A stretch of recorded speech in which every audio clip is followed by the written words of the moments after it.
Jean Lassalle. On vient de suivre 24 heures de campagne avec vous. Je reprends des propos que vous avez tenus il y a quelque temps. Je vous cite. C'est une campagne de merde et qui ne sert à rien.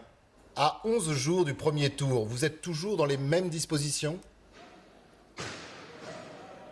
Oui, oui, je reste dans le même état d'esprit. J'espère qu'elle nous servira de leçon pour qu'il n'y ait plus jamais ça.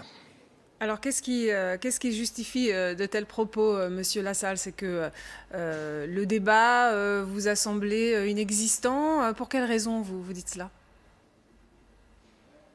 Parce que les règles étaient d'une confusion extrême. Elles n'ont pas cessé de changer. J'ai vu devant moi des journalistes, pour une fois, très, très perdus, les uns d'une morgue insupportable, les autres dans une recherche pour essayer de faire au mieux. Nous étions 12 candidats. La Constitution, si on veut bien la regarder dans son essence, ne dit pas qu'il y a de grands candidats ou de moins grands. Et d'ailleurs, si on regarde bien, et pourtant c'était l'ORTF, M. Marcy-Lassy et M. Barbu avaient eu autant de paroles que moi, et il y a déjà très longtemps, puisque c'était en 1965. Non, c'est vraiment de ce côté-là, rien n'a fonctionné. Je pense que les pires coups qui ont pu être portés à certains candidats, dont je suis, l'ont été. À travers moi, c'est ce que je représente aussi. C'est les centaines de maires qui m'ont parrainé. Et je pense que cela va entraîner une prise de conscience qui, je l'espère, sera salutaire.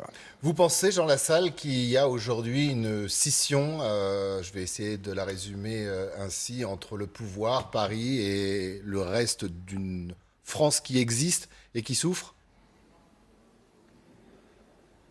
Je ne serais pas si catégorique parce que, vous savez, je vis autant dans le 7e que je ne vis actuellement à Lourdes-Ichère. Vous savez, je trouve des gens à Paris qui comprennent très très bien ce que je dis et j'ai beaucoup de militants, de sympathisants à Paris. Non, le problème n'est pas là, c'est que c'est la manière dont nous, politiques, nous acquittons de nos mandats. Nous ne sommes plus libres de le faire selon la longue histoire de la définition de nos rôles. D'ailleurs, c'est la constituante pour un député élu au suffrage universel par le peuple souverain dans sa diversité.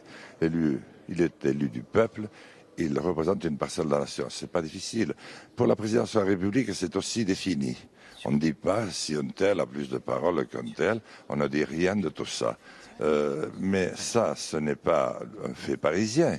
C'est un fait d'une partie de nos élites qui, malheureusement, se sont laissées à raisonner par une puissance financière supérieure qui s'est emparée de tout. Alors, vous êtes au congrès de la FNSEA, ou plus précisément au grand oral des candidats à la présidentielle du principal syndicat agricole. Vous leur avez proposé quoi aux agriculteurs? D'abord de changer et d'accompagner un changement radical à leur égard. C'est-à-dire, il faut que dès l'école primaire, puis ensuite au travers de lycées agricoles, d'un enseignement, nous les préparions à ce si difficile métier. Mon père disait il y a longtemps déjà, on formera certainement des pilotes d'avion, toujours. Mais est-ce qu'on formera des paysans? C'est pas sûr. Parce que c'est très très difficile et très sensible. Il faut à la fois épouser la terre avec laquelle les paysans ont une relation quasi charnelle, les animaux, les intempéries, les difficultés, les catastrophes qui viennent plus souvent qu'à leur tour. Il faut trouver le compagnon ou la compagne de sa vie qui accepte de partager un mode de vie qui n'est absolument pas à la mode aujourd'hui. Il faut remettre les paysans à la mode. Il faut remettre l'agriculture à la mode, mais pas une mode stupide, mais l'ancrer. comme un vrai travail de plein air dans des paysages à couper le souffle.